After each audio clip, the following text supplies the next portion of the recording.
G'day and welcome to Down the Shed with Byron. Today's video is just a bit of a rundown on the Patrol and some of the mods I've done to it. And what better way of testing out those mods is on a road trip.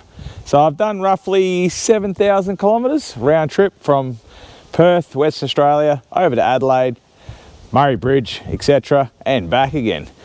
And the good old Patrol went very well. Now, a couple of mods I'd done before heading over east was the Blackhawk front radius arm upgrade, the intercooler, and a heap of other stuff. But on those two videos I released, I had a heap of comments asking, is it worth it? What temps did you get, etc. So I'd like to share how it went. And what I'll start off with is those Blackhawk radius arms I fitted. Now, relatively straightforward job to fit. Then I took it in for a wheel alignment and they basically lined up to what I had with those offset bushes in those other radius arms, or your factory radius arms, and I had those spacers fitted. But it's just a smoother and you got more surface area of a bush. So is it worth buying a set of these arms? Well, the factor I like is the system and the kit was pretty much straightforward to bolt straight in.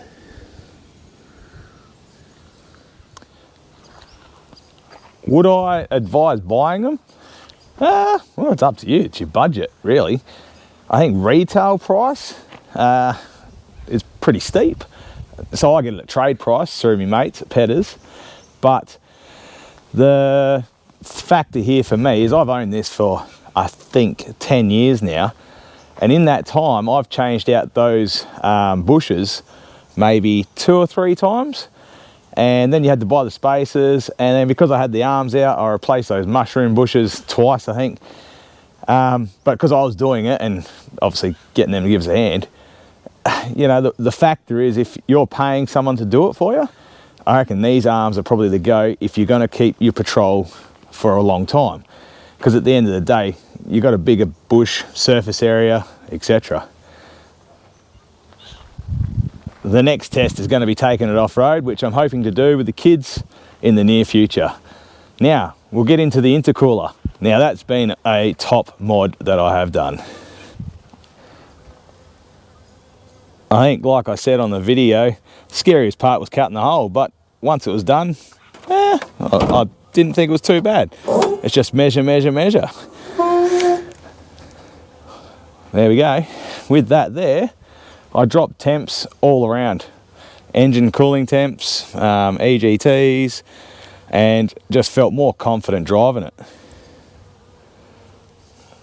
So going across the Nullarbor, I think I averaged maybe 82 to 85 degrees in engine temp, which if you're just looking at the gauge was roughly a quarter. Exhaust temps maybe 300-ish average.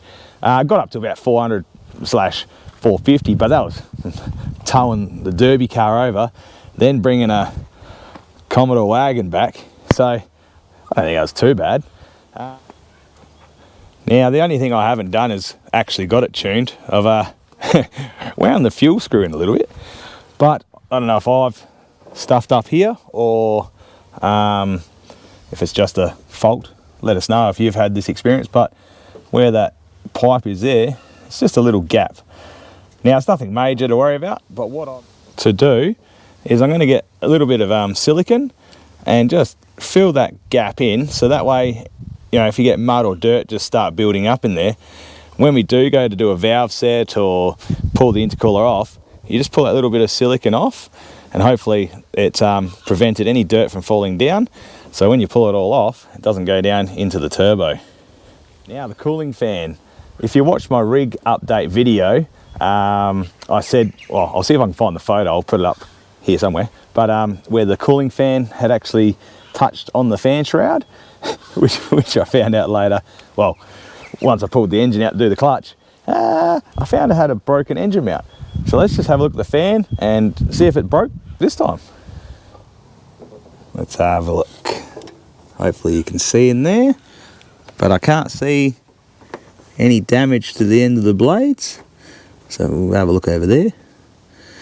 So that is all hunky-dory. So maybe learn from my mistake, check your engine mounts.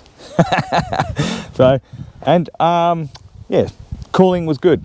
So like it got up to about, maybe max 95-ish. And then once it, like going up the hill, towing, doing 100. And then once I got back onto the flat, bang, straight down to 82 after a little bit.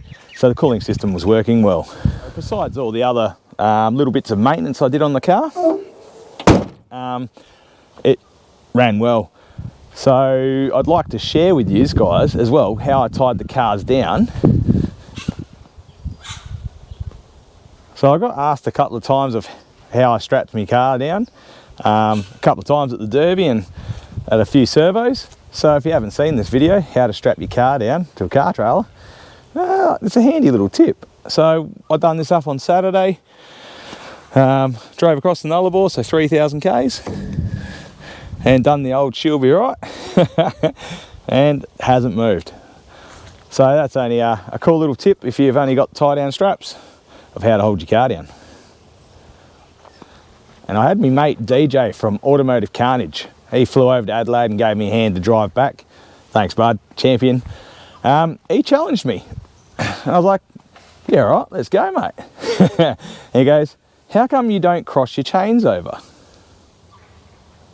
And what he's talking about is the chains that secure your car trail or trailer to the back of your vehicle for the just in case something fails. So he says, why don't you cross them over? And my answer was, never been shown, never knew about it, never been told. But I said to him, so like, why do you do it?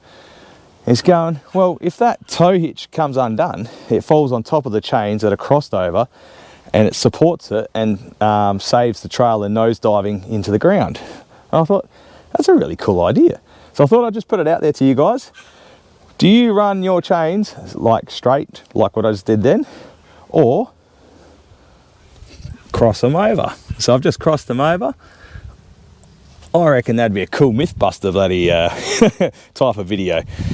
So what I might do, once I got the car off, just as an experiment, is we'll pop that off, drop it down and just see what happens. But yeah, let us know how you run your chains. Be a cool little debate on the comments. I did notice I did have one bit of carnage. Out of the whole trip, one thing that had failed. I lost the wheel bearing cover. So wherever that's gone, somewhere. So I'll pull that apart, give it a clean, possibly replace them. Repack that bearing. I'll just do the lot. Simple. But that's another job for another day. So everyone that commented on the intercooler job, the radius arms, hopefully I've filled in a bit of info. Is it worth buying them? That's up to you. And the intercooler, yeah, bloody oath. All right, we had a safe trip. We're home. Time to get into some other projects. Thanks for watching, and I'll see you when I'm looking at you.